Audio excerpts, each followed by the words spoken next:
From the William B. Travis Building in Austin, Texas, we're keeping Texas energy on track. Here's your host, Bryce Dubee. Welcome to Texas Energy on Track. I am your host, Bryce Dubee. This is the official podcast of the Railroad Commission of Texas, and as always, I am joined by my co-host and producer, Nick Kraynok. Nick, how are you doing today? Doing pretty good, Bryce. Yeah, good to be back here and for the special episode, because this isn't technically, there's no number with this episode, but a very special Veterans Day special for Texas Energy on Track. You know, Veterans Day was yesterday, and we're just happy to honor all the veterans that we have that have served and that are actually working here at the commission.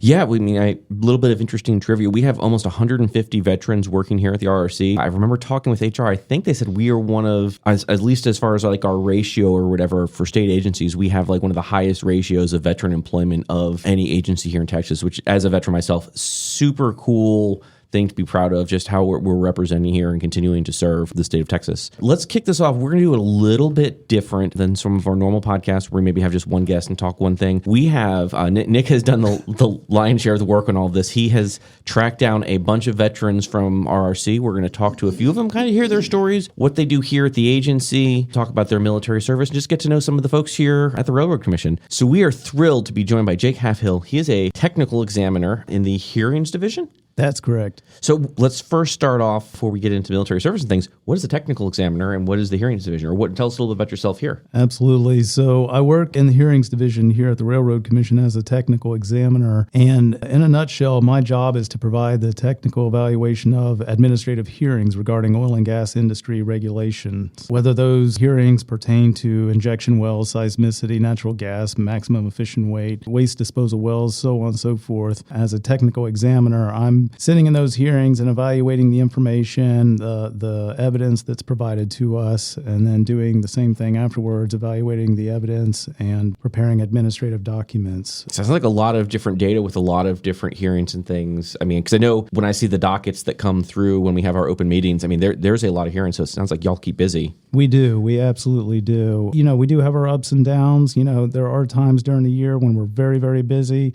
Other times of year, not quite as much, but we definitely have a large workflow, and all of us are definitely just, working hard, putting together these administrative documents, and again, sitting through the hearings and receiving all the technical data that we get, from the oil and gas industry research. I guess let's kind of just jump into it then. So you're a veteran. That's why we have you here today. What branch did you serve in? United States Marine Corps. We will. I think that's my personal rule to myself. As Army vet, we're going to keep all of our inter-service rivalries away for every interview that we're doing on all this, although we are interviewing a few more Army vets than other services, but that's neither here nor there. Tell us a little bit about your service. When did you join? What did you do? And we just kind of start with begin at the beginning. Way back, probably around the time when I was about 14 years old, I actually started out sending letters to the Department of Defense with my interest in joining the military. I know 14 sounds kind of young, but it's a fact. And then they actually sent me a letter back, which I wish I'd have kept, but they did send me a letter back that said, we appreciate your interest in joining the military. However, you got to wait until you're at least 17. And so from there, I decided over the next few years, I wanted to join the Marine Corps because I wanted the title of a United States Marine and the experience, just like my grandfather, who was a World War II Marine veteran and who I idolized. Those were my biggest reasons for wanting to join, but also my best friend joined the Marine Corps right before me, so I wanted to do the same. That was how I,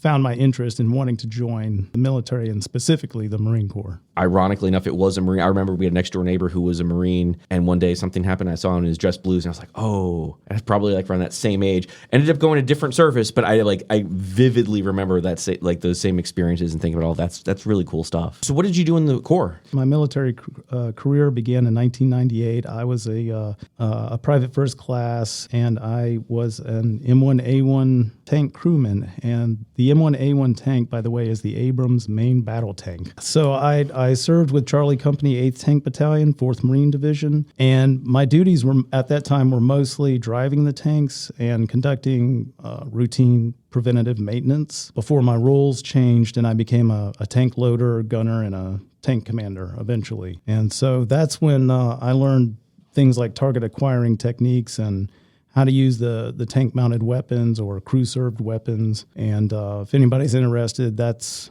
the M2 50 caliber machine gun as well as the M240 machine guns. So basically, in other words, I was trained to effectively engage and destroy enemy targets in combat, including both air and land-based targets, as well as soft and hard targets. And you said loader, gunner, command. That's really so. You did every job in the tank. I know that's kind of how it works. You progress your way up through all of that. But I know I've seen folks. I was in an army unit for a little while, not on a tank crew myself, but seeing those guys slinging those rounds when they're loading. I mean, those are not small. No, they're not. And it's a little bit of an awkward shape too. Some of the rounds are longer than the other rounds, and you have a limited amount of space inside of the tank. And so there's a couple of different ways you can sling that round inside the main gun tube. But yeah, the name of the game is speed, being able to as quickly as you can get those rounds in there, because sometimes seconds matter. So from there, eventually I picked up rank. I was promoted to staff sergeant before I was deployed to East Africa during Operation Enduring Freedom in 2004. And so while deployed as a platoon sergeant for an anti-terrorist force protection unit, the duties of my platoon included base security, off-base patrols,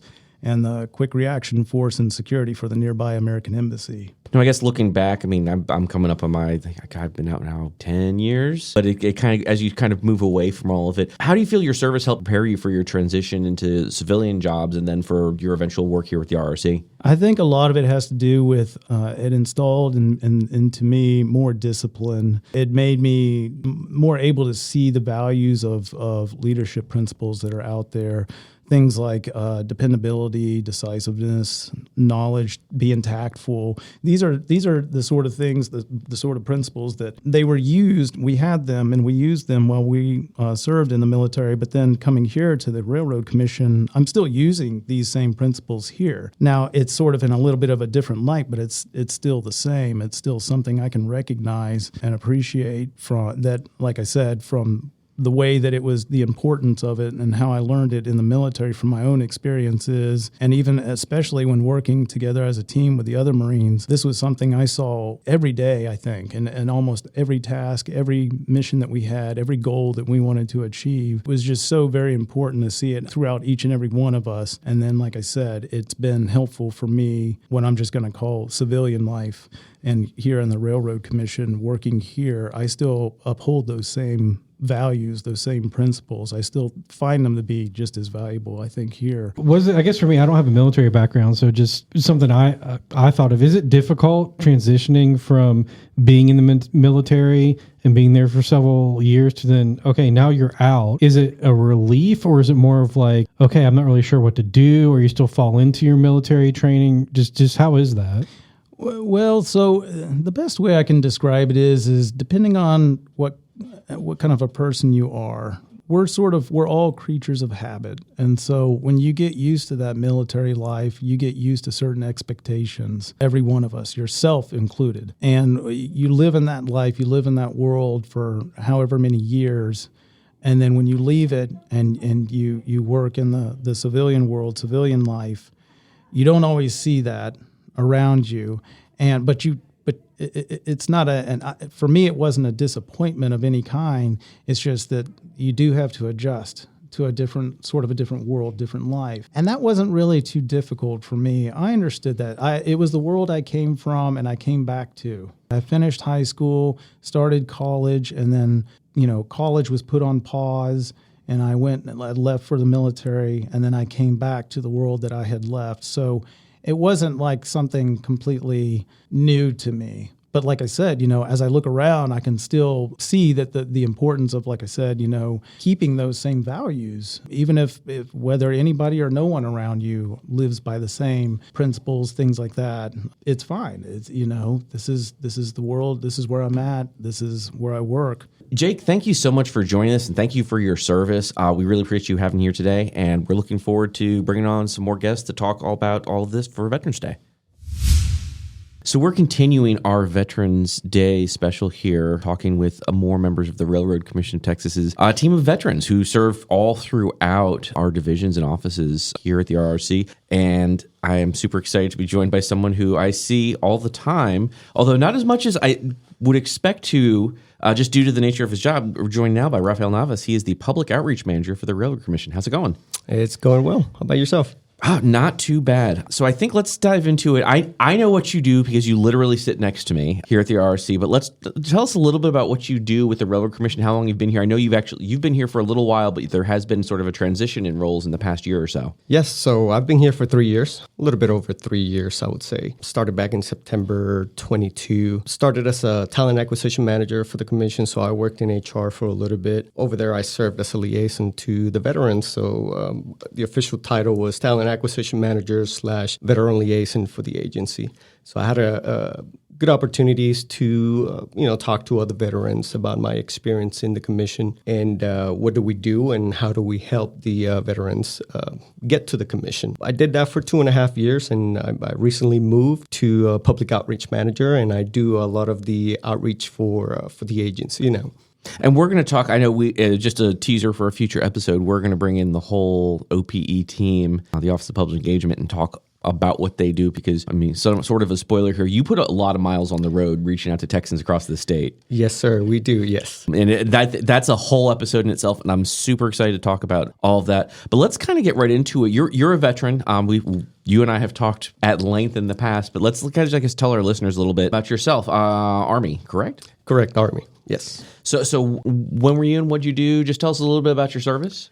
Yes, so I was in for about 15 years. Mm-hmm. I initially joined as an infantryman, 11 Bravo. I did that for a couple of years, and then I was selected to do recruiting, which at the beginning I didn't want to do, but it's sort of one of those things that you have to do and adapt and overcome. And I went and did recruiting for the last 7-8 years in my military career. So that really helped me not only land the job here, but actually prepare myself to, do a little bit of outreach and recruiting at the same time. Because, I mean, for folks who don't know, recruiters also, you're putting in miles in recruiting as well, going out, meeting potential recruits all throughout your region or area. Yeah, that's correct. Not only meeting candidates or prospects, but we also go out and meet with community leaders to make sure our programs align with what they're teaching in the schools and kind of like talking to high school teachers, counselors, etc., just so they have an option when they're talking to the students on, hey, this is what you can do after you leave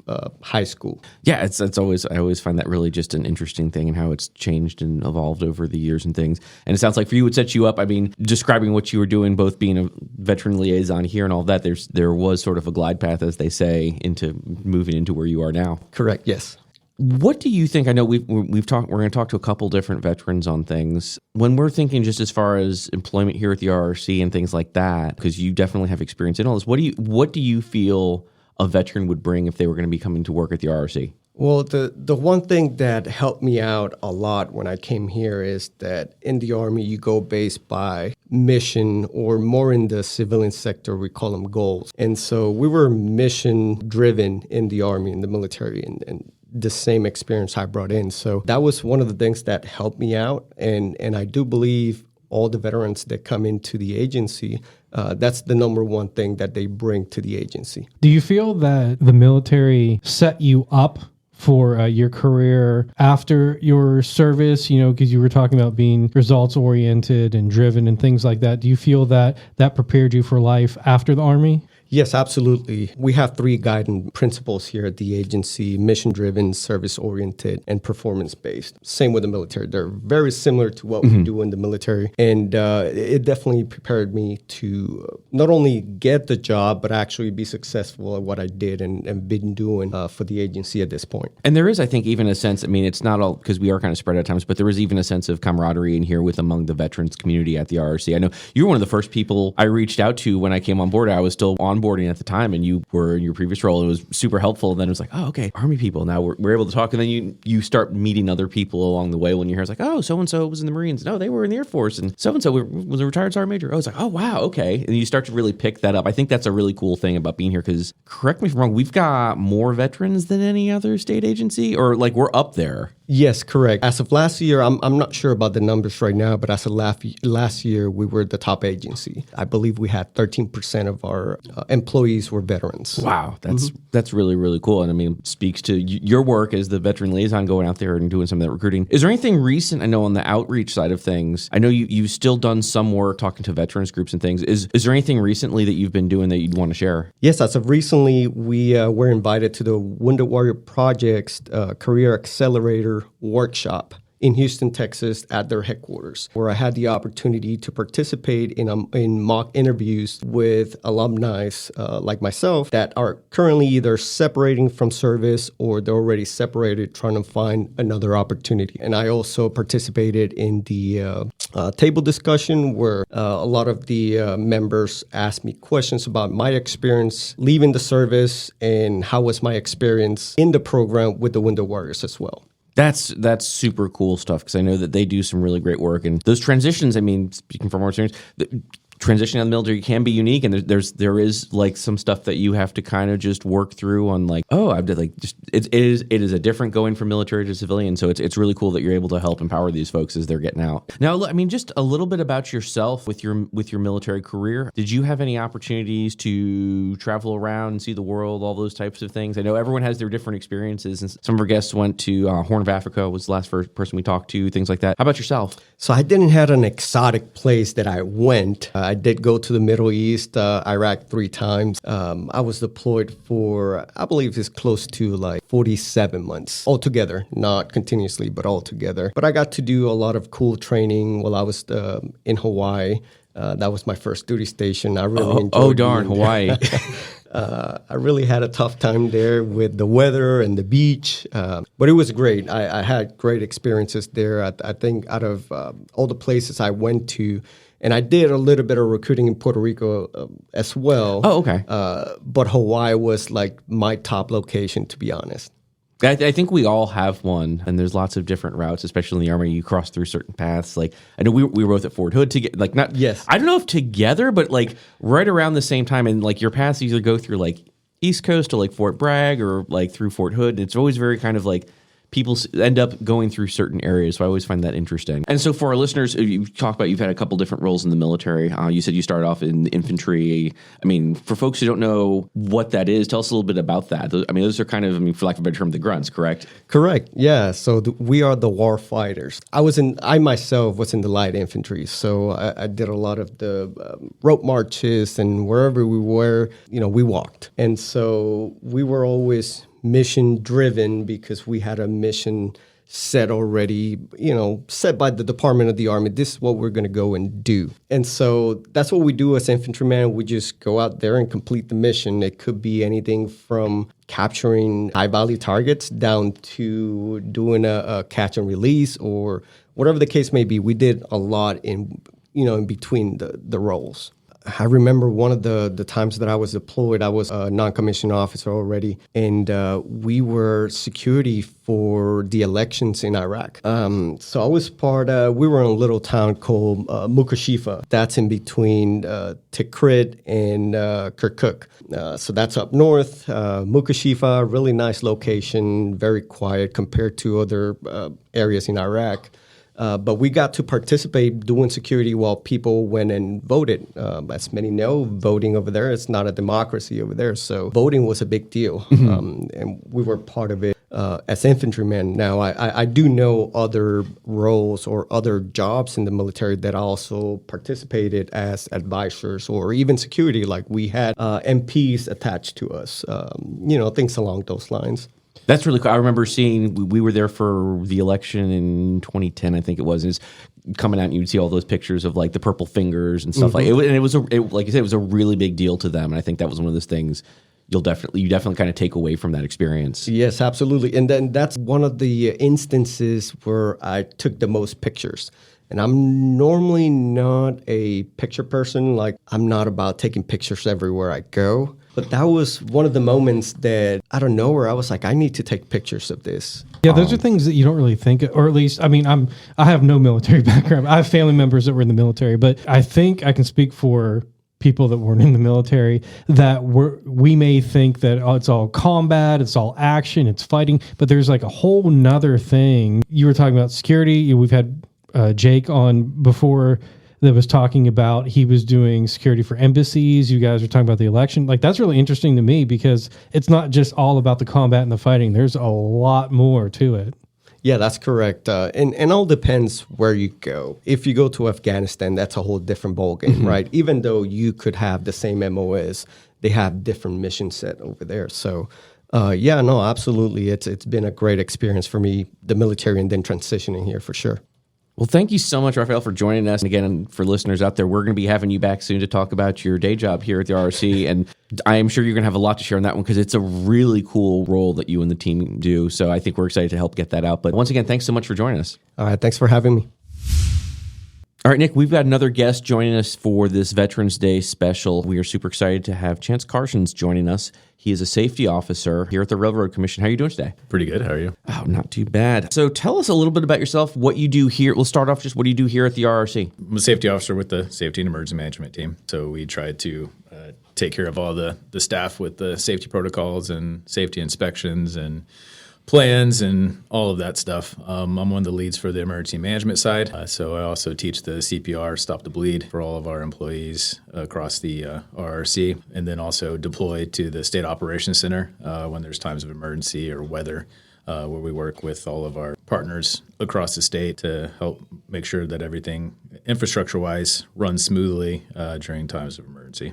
And as we all know with this episode, it's a Veterans Day episode, so you are a veteran. What branch, what'd you do? I was in the Navy from 01 to 06, enlisted 11 days after 9/11, and then got out in 06. I was an explosive ordnance tech. Oh, wow. Okay, so there's the transition here with calm under pressure, emergency management. There's a background I can see. Very much so. Found out very early that I can, turn the chaos into calm and stay calm under pressure, and everything just kind of slows down in those type of environments for me. So what I have to ask, I do have I've got a couple of friends I've worked with over years who've been in that community. What was the appeal for you? What was the draw? Honestly, I had no idea anything about it. There was an option to be a hospital corpsman, and in that time, I thought that I would be stuck in a hospital, not doing anything. Needless to say, those corpsmen ended up being attached to Marine units and got into a lot of stuff. But then they also said, we also have this position available. And they said, you get to blow stuff up and have some fun. So I'm like, all right, I'm in. And did you get a chance to really use those skills, or how did all of that work? A lot of training, and the training, you don't always use every aspect of it, but a lot of the stuff you get to use quite a few of the skills. It's fascinating about being the training, so you didn't really know going into being in the Navy, but you get there. What's it like going into it to begin the training to get you to learn how to do that and learn how to stay calm under pressure? Boot camp always starts off pretty fun. You don't really know what you're getting into. Getting off of a bus in the middle of the night with drill instructors running on the bus, yelling at you in your face, and only getting a 30-second phone call home to let everybody know that you arrived safely, and that was about it. And then the games started, I guess you could say. I always kind of enjoyed being tested, and I was always getting in trouble in boot camp as well, too, because I would kind of find things funny. Always have a little smirk on my face, and the drill instructors hated that. So I would get punished daily, but I enjoyed it. Kind of have a weird personality like that, I guess you could say, to always enjoy getting tested and push myself to the limits. And that's basically what training does and did, pushes you to your limits. They try to break you down completely to rebuild you back up into what you need to be. So that's pretty beneficial once you let go of all of your worries and concerns and different things like that. You're just kind of broken down, ready to be built up. That helps in many aspects of being able to stay calm under pressure. But it does build this resiliency and things. I know that's one thing, just talking with some of the other veterans we've had and just being a veteran myself. You're in that space, being able, it's not just the under pressure, but being able to kind of get through, as they say, the suck and work through things and just deal with, not just hardship, but just deal with. Ends up being a mindset. Yeah, exactly. It's a total mindset where every type of decision matters. And then teamwork wasn't an optional thing. It's something that you needed to survive, right? To depend on the person next to you and vice versa. I mean, that type of stuff builds your ability to stay calm under pressure and adapt fast and then put others first. And those are all traits that have carried through every piece of my career in life, pretty much. Yeah, speaking a little bit to that teamwork side of things, I know that's something we see here at the RRC, which is kind of in our whole mentality of through one agency, one team. How has some of that translated for you into your professional civilian career? The discipline that you learn, right? You learn the discipline, logistics, mission execution communication under pressure. You build leadership in high stress environments. So because of all that, that transitions into many other aspects. That's what led me from after the military to become a medic, firefighter, etc. Wasn't necessarily done serving. I don't think I've ever kind of stopped. I did that. Went into Team Rubicon, which was a volunteer organization that consisted mostly of veterans and things like that. And we would deploy all over the world for humanitarian efforts. So I got experience through that as well. So the service just continues and continues and continues. And through all that, you develop all kinds of decision-making and situational awareness skills and can see firsthand how preparedness and coordination can help save lives and keep people safe. So there always kind of is the joke, like join the Navy, see the world. Did you get a chance to travel at all? Not to anywhere fun, no. So just, travel for workups and deployments, et cetera. It wasn't necessarily seeing the best side of the world. So it was still enjoyable, though. Did you choose the Navy? I know some people have, my dad did this, my grandpa, or some people like different branches. Is that something that you chose, or just like, I was the only person in my family to go into the military. Originally wanted to do Air Force pararescue was my first choice. Jumping into places, doing things, still doing that medic aspect and still have a little bit of that crazy factor to it, but their wait list was too long. So I moved on to the next thing, which was right next door, and that's what I went with. So we've talked to a few folks now on this podcast, and we know that the veteran representation here at the RC is actually pretty high. There's a decent number of vets here. What would you say to any vets out there who are interested, maybe looking for a job here, or what the kind of the community is like here? I mean, depending on the job anywhere, really, it's like the same theme that service evolves. So, but the mission doesn't. Could be on a ship, burning building, disaster zone, whatever, or behind the desk in emergency management. It's all the same. Protect, prepare, and serve others. And the best part, every chapter builds to the next. You talk about protect. I think you've hit on that a few times. Is that something that for you personally, you feel that's a calling for you to do? Because it sounds like it's a pattern from the Navy to being a medic, and then here with emergency management. Is it your instinct just to be a protector? Yeah, just well around prepared and protect, I guess. Always kind of been that way. Always helping other people and protecting other people. Basically putting everyone and everything else first. So Chance, it's been great talking with you. Thanks for really sharing your story and coming on, and probably we'll be having y'all back at some point when we talk more emergency management stuff in the future if you're interested in coming back. Awesome. I appreciate it. We are back with our final guest, saving the best for last here, joined by Leveda McCardell. She is Senior Human Resources Business Partner here at the Railroad Commission. How are you doing today? I am doing great. Thank you. I've said it to everybody, but I mean it every time. We're thrilled to have you on here. You, I think, were one of the first faces I met kind of coming through, meeting through the different divisions and things, because among many things you do, you guys are out doing agency overview stuff and just talking to folks. So it's great to have you on here. Tell us a little bit about yourself as far as what you do here at the Railroad Commission. So I am a Senior Human Resources Business Partner, and basically what I do is I support managers and employees in the agency. One of my key initiatives that I love talking about is performance management. I believe that as an employee and as a manager, everyone needs an expectation on what their purpose is at the Railroad Commission, and that is the key way to do that. And so performance management, employee relations, unfortunately sometimes separations, voluntary and involuntary, and then basically coaching, manager training, and pretty much agency overview, awards. I pretty much do a little bit of everything. That's one of the opportunities I love about the HR department. You can get your hands involved in a little bit of everything. Because this is the Veterans Day episode, I think we'll just transition direct into it. Performance management and taking care of people and all those types of things. We have a little bit of a spoiler because I know your background. Really, tell us a little bit about yourself, but you have a background in this from your time in the Army, correct? Correct. So I served 34 years in the Army in human resources. In the military, they call it a personnel specialist, human resources specialist. And so pretty much once I started, which was a 71 Lima administrative specialist, it transitioned to a 42 Alpha personnel specialist. And then that was the only MOS I held the whole time I was in the military. I started off in Fresno, California. And then once I how I came to Texas was Fort Hood was my initial duty station. And then from there, I just transitioned Germany, Hawaii, deployed a couple of times, Egypt, Sinai. So it just was the whole spectrum. But one of the key things were starting from the beginning was how can I support families and service members so that they don't have to worry about their personal matters. And speaking from being on the other side of that as a soldier as well, there's nothing, I think, more daunting sometimes than being like, is my pay taken care of? Is my leave paperwork taken care of?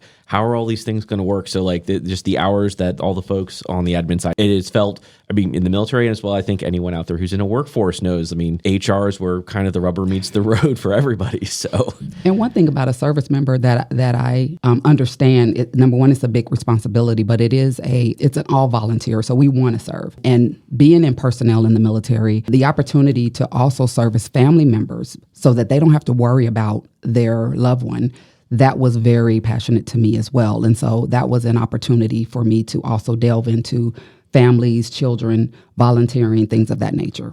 That's a really good point. And I think also we haven't had a chance to do it yet on this episode. Definitely want to give a shout out there to all the military families, spouses, loved ones, partners who provide support to those veterans, because without them, I mean, you couldn't serve. So 34 years, so retired out of the Army. Command Sergeant Major. Command Sergeant. So I need to be at parade rest for this interview. It was a journey, but it was that was a catalyst of my career. So in career in human resources. So then you worked on your retirement and your transition out and all of that. What brought you to the Railroad Commission? So my last year in the military, they typically give you 6 months to pretty much transition, get all of your paperwork together. But one of the big things was the Skill Bridge program. Mm-hmm. Our transition services department in the military offered that to military transitioning service members. So when that opportunity arose, the Texas Parks and Wildlife was offering a Skill Bridge internship while I can still serve. So basically what that is there's a program for transitioning service members to go to an agency that's a participant and then just get a first look at what civilian sector would look like in your career field. And so that was an opportunity. So when I went to the Texas Parks and Wildlife, that last 180 days, during that time period, they hired me while I was still in the military. Oh, wow. So there's of course, a internship program, and then you can also have a direct hire for that. So that's how I was introduced into state government. And then I was there for 8 months, and then this opportunity presented itself, and then that's how I transitioned into the Railroad Commission. That's really cool. I think it's interesting hearing how those programs work, because I got out 10 years ago and the program has evolved over time. So it is really interesting seeing there's so many opportunities out there for these service members and things, because there are a lot. One of our other guests we talked to reflected on the fact that like there is that continued desire to serve and public service and things like that. And it's like, hey, you may be done with the uniform, but you still want to keep serving your fellow citizens in some other form. That is absolutely correct. That was an opportunity. The Texas Parks and Wildlife, they hired me as their veteran liaison. And of course, a lot of veterans are not plugged into state government. And so if we have those opportunities, they welcome it, just to have that knowledge and experience to be able to help their agency, understand documents and how to read orders and all of the things that happen with their employees who are currently serving. So it was a win-win for me as well as the agency. Yeah, and I know one thing we've talked to a couple of the other folks on this episode, and I know something you're particularly passionate about. Well, we have a lot of veteran representation here at the Railroad Commission. Most definitely. We have about 147 full-timers here out of 1,069 employees. Wow. And so we're doing very well, about 14%.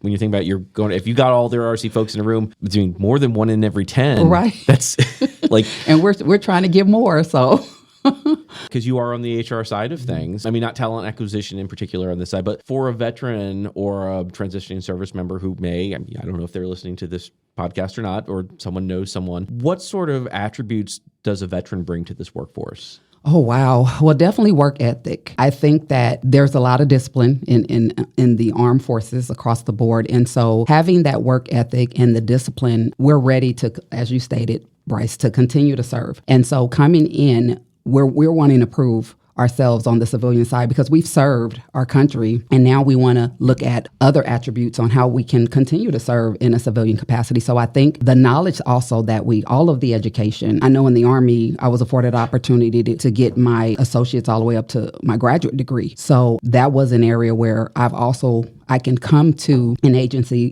fully qualified with my education. The other thing is we are masters of our craft. So whatever the job skill that we have to become experts at it. That's something that's like indoctrinated in us.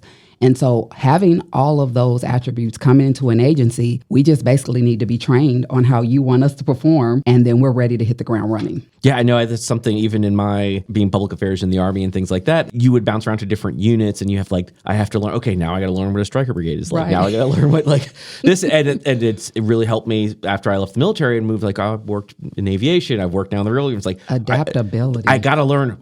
Time to learn the oil and gas industry. Exactly, exactly. Just being flexible and wanting, just eager to serve. I think that's just something that you can't train. It's just something that's in you once you have that type of experience in the armed forces. I'm glad you touched on the transition program. That's something I don't have a military background, so that's something I didn't know about. So it's good to touch on that because I've mentioned to a few of our other guests that about getting out, because I've heard, sometimes it can be difficult for people to find jobs. It can get difficult to acclimate back to life in the States. And now you're, I guess, for lack of a better term, domesticated. You're a civilian. You're not serving anymore. So I'm glad you mentioned that. And I've asked a couple of other people about life after the military. So, and that's a great program that you're an intern, but you're still serving, and then leads you into a job, which is wonderful. So that's mandated by state government. So the Skill Bridge program is focused on all forces. And so one of the areas is that once you can get placed with an agency,